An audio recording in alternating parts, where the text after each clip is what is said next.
Le mois de juin 2026 restera comme un mois chargé d'émotions pour celles et ceux qui aiment le cinéma, le théâtre et la télévision francophone. En quelques semaines, plusieurs visages connus, parfois très populaires, parfois plus discrets, ont quitté la scène. Certains étaient associés à des rôles cultes. D'autres avaient surtout marqué les planches, les plateaux de tournage, les séries télévisées ou les coulisses de la création. Mais tous avaient en commun cette chose rare, une présence, une manière d'habiter un personnage, de donner vie à une phrase, de transformer une apparition courte en souvenir durable.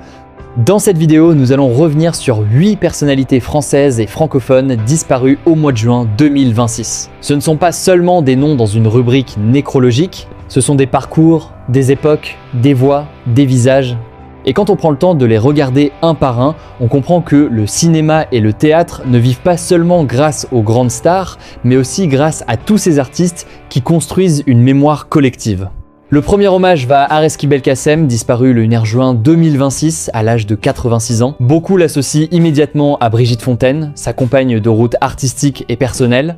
Mais Areski était bien plus qu'un partenaire de scène. Il était musicien, compositeur, chanteur, mais aussi comédien. Il appartenait à cette génération d'artistes libres, difficiles à mettre dans une case. Son univers mélangeait poésie, musique, théâtre, cinéma et expérimentation. Il ne cherchait pas forcément la lumière médiatique, mais il avait cette force tranquille des créateurs qui marquent leur époque autrement, par leur audace et leur fidélité à eux-mêmes. Le deuxième nom est celui de Christiane Coendi. Sa disparition, début juin, a profondément touché le monde du théâtre français.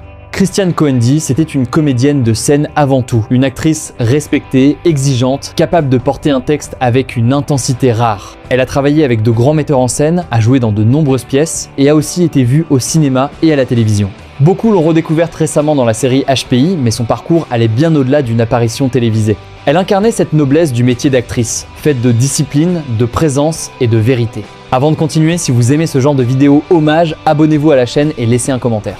Dites-moi quel artiste vous a le plus marqué ou quel visage vous venez de redécouvrir aujourd'hui. C'est aussi grâce à vos souvenirs que ces artistes continuent d'exister dans la mémoire du public. Le troisième hommage nous emmène au Québec avec Sophie Fauché, décédée le 9 juin 2026 à l'âge de 68 ans.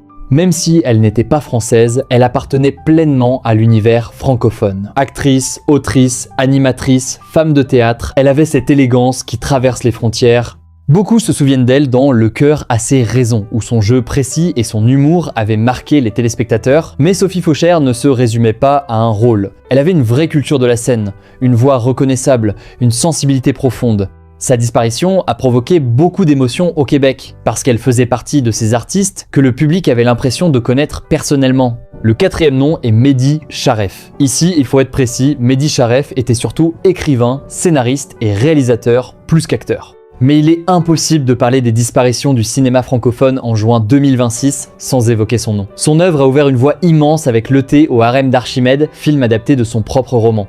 Il a donné une place aux quartiers populaires, aux enfants de l'immigration, aux familles invisibles, aux blessures sociales que le cinéma regardait trop peu. Sa disparition rappelle que certains artistes changent le regard d'un pays, non pas avec du bruit, mais avec une histoire racontée au bon moment. Le cinquième hommage va à Chantal Deroise, comédienne française morte le 14 juin 2026. Son nom n'était peut-être pas connu de tous, mais son visage appartenait au cinéma français. On l'a vu notamment dans Diva, Le retour de Martin Guerre ou encore L'ami de Vincent.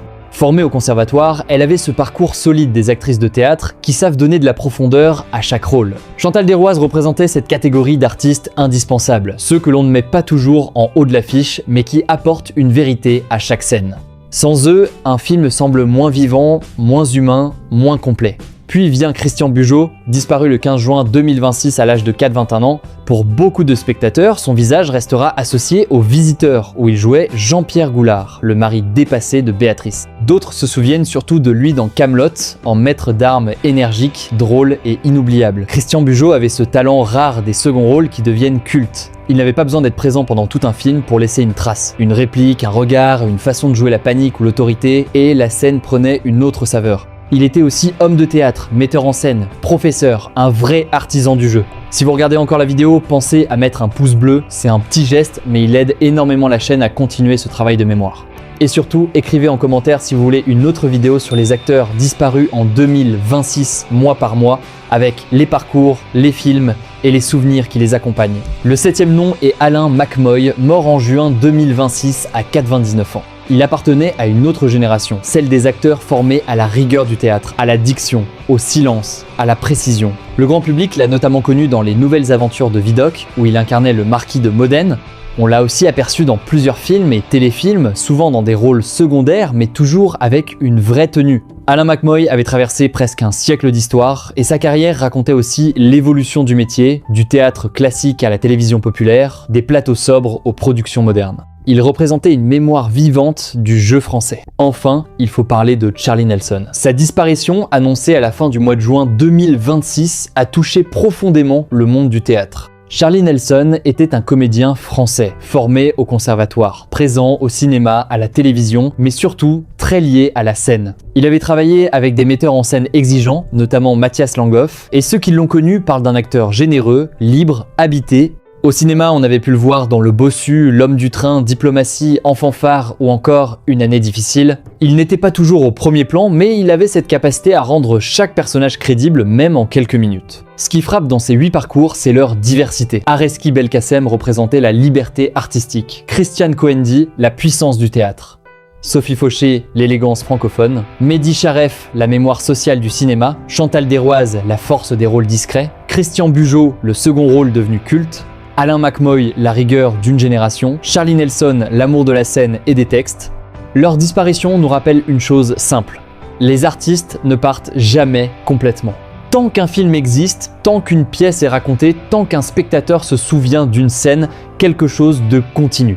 On peut revoir un extrait, retrouver une réplique, reconnaître un visage oublié, et soudain, une époque entière revient. C'est cela, la force du cinéma et du théâtre. Ils gardent les présences, même quand les personnes ne sont plus là. Leur point commun n'est pas la célébrité au même niveau. Leur point commun, c'est le métier. Certains ont porté des films entiers, d'autres ont traversé une scène quelques minutes. Mais tous ont participé à cette grande chaîne invisible qui fait qu'une œuvre nous touche. Quand un acteur secondaire est juste, le héros paraît plus vrai. Quand une voix est sincère, le décor paraît plus profond. Quand un visage apparaît au bon moment, l'histoire reste gravée. En préparant ce type d'hommage, on réalise aussi que le public retient parfois des détails très simples. Une expression, une posture, une intonation, une façon de regarder un autre personnage. Ce sont ces petites choses qui donnent de l'âme au film. Et c'est pour cette raison qu'il faut continuer à citer ces noms, même lorsque certains ne faisaient pas constamment la une des journaux. Si cette vidéo vous a touché, abonnez-vous, activez la cloche et partagez-la avec quelqu'un qui aime le cinéma français et francophone. Et surtout, laissez en commentaire le nom de l'artiste que vous connaissiez le mieux. Votre souvenir peut donner envie à quelqu'un d'autre de revoir un film, une série ou une pièce. C'est ainsi que les hommages deviennent vivants, quand ils circulent, quand ils réveillent des émotions, quand ils redonnent de la lumière à ceux qui ont consacré leur vie à nous faire ressentir quelque chose.